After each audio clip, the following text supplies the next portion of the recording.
Perkenalkan, nama saya Renaldi Putraliano dari Institut Teknologi Nasional Malang, Prodi Arsitektur. Mata kuliah Pengantar Arsitektur dengan dosen pengampu Insinyur Budi Fatoni MTA. Di sini saya akan menjelaskan studi kasus saya, yaitu Masjid Agung Jami Malang yang terletak di Jalan Merdeka Barat, nomor 3, Malang. Selamat menyaksikan.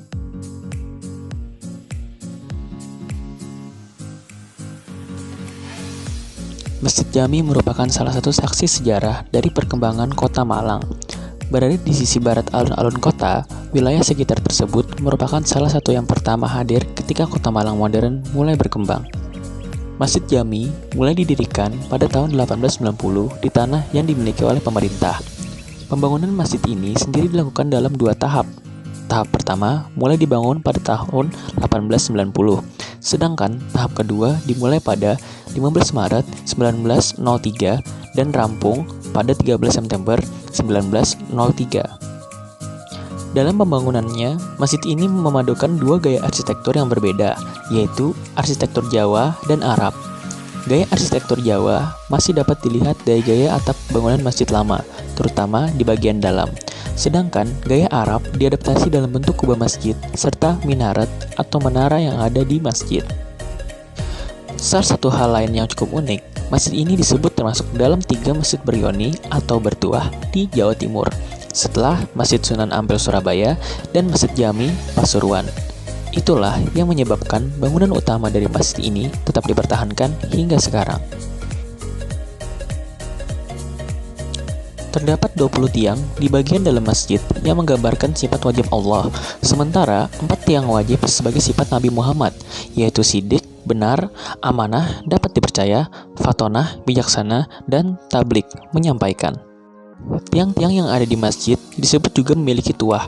Berdasarkan cerita, tiang-tiang tersebut menjadi tempat utama untuk memanjatkan doa para pendiri masjid. Setiap tiang dalam pendirinya diiringi dengan tirakat atau puasa dan doa. Di masjid ini sendiri, jejak dari peninggalan awal masjid masih dapat terlihat. Terdapat berbagai benda seperti prasasti berbahan kayu, bertulis Arab Jawa, ornamen tombak, dan lampu masih bisa dilihat. Bentuk pintu dalam masjid juga masih menunjukkan bentuk seperti semula, hanya ada sedikit penambahan dan pembenahan untuk memperbaiki masjid.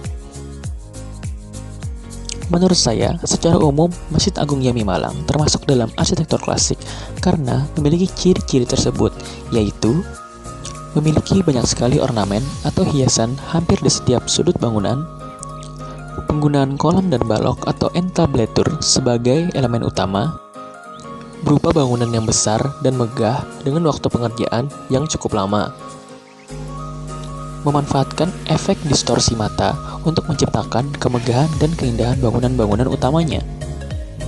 Setiap bangunan pada arsitektur klasik adalah bagian integral dari keseluruhan struktur yang ada sehingga peninggalannya, walau tidak sempurna, dapat direkonstruksi menjadi suatu bangunan yang sebenarnya.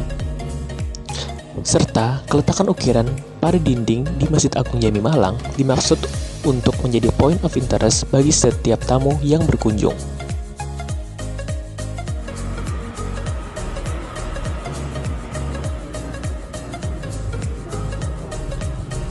Demikian studi kasus saya pada hari ini. Apabila ada salah kata mohon dimaafkan. Wassalamualaikum warahmatullahi wabarakatuh.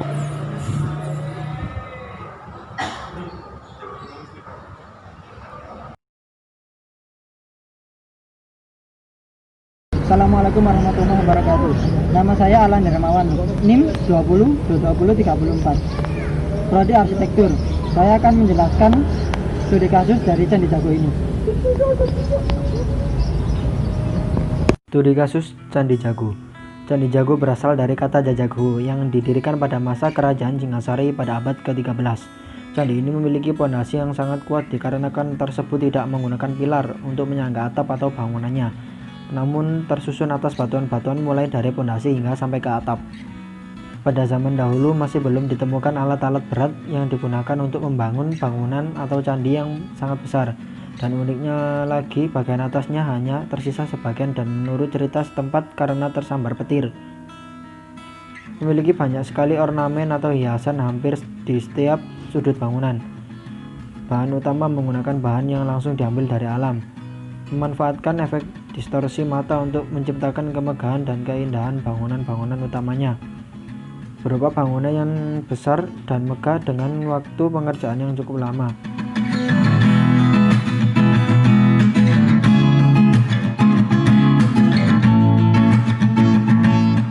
Candi Jago merupakan candi yang didirikan pada masa kerajaan Singosari yang berlokasi di Dusun Jago, Desa Tumpeng, Kabupaten Malang. Candi ini merupakan candi yang memiliki pondasi yang kuat yang tersusun atas batuan-batuan mulai pondasi hingga ke atas, tanpa menggunakan pilar untuk menyangganya. Mulai dari ornamen, bahan utama, kemegahan, dan waktu pengerjaan yang begitu lama. Dari hal tersebut dapat saya simpulkan bahwa Candi Jago dapat digolongkan masuk ke dalam arsitektur klasisme. Sekian dari saya. Wassalamualaikum warahmatullahi wabarakatuh.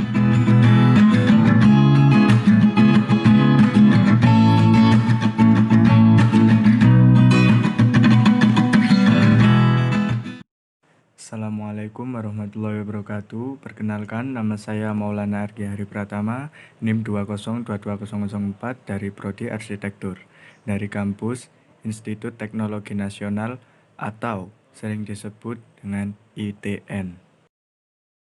Nah, di sini saya akan menjelaskan tentang studi kasus Candi Singosari. Ya, ini dia penampakan dari Candi Singosari. Candi Singosari ditemukan oleh Niklaus Engelhard pada tahun 1803. Uniknya, candi ini sempat menarik perhatian D.N. Smartford Raffles yang mengunjunginya pada tahun 1855. Saat itu disebutkan bahwa candi tersebut berada di tengah hutan jati yang baru dibabat pada tahun 1820. Belum berpendapat bahwa Candi Singosari ini terletak pada sebuah kompleks yang luas dengan 8 candi dan arca-arca tersebar. Terima kasih dan sekian dari saya. Saya mohon maaf bila ada salah kata. Dan terima kasih sudah menonton video ini. Assalamualaikum warahmatullahi wabarakatuh.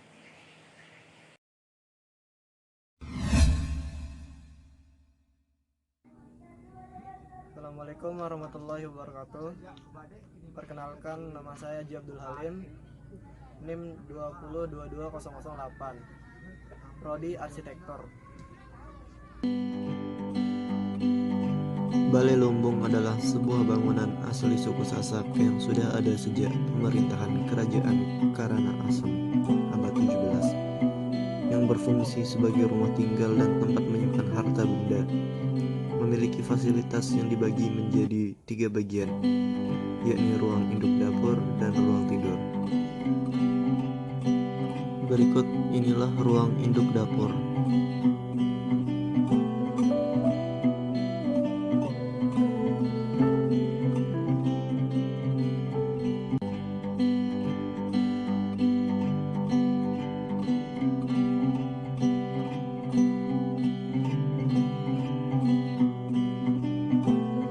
Dan inilah ruang tidur. Konstruksi rumah tradisional Sasak agaknya terkait pula dengan perspektif Islam. Anak tangga sebanyak 3 buah tadi adalah simbol daur hidup manusia, lahir, berkembang, dan mati.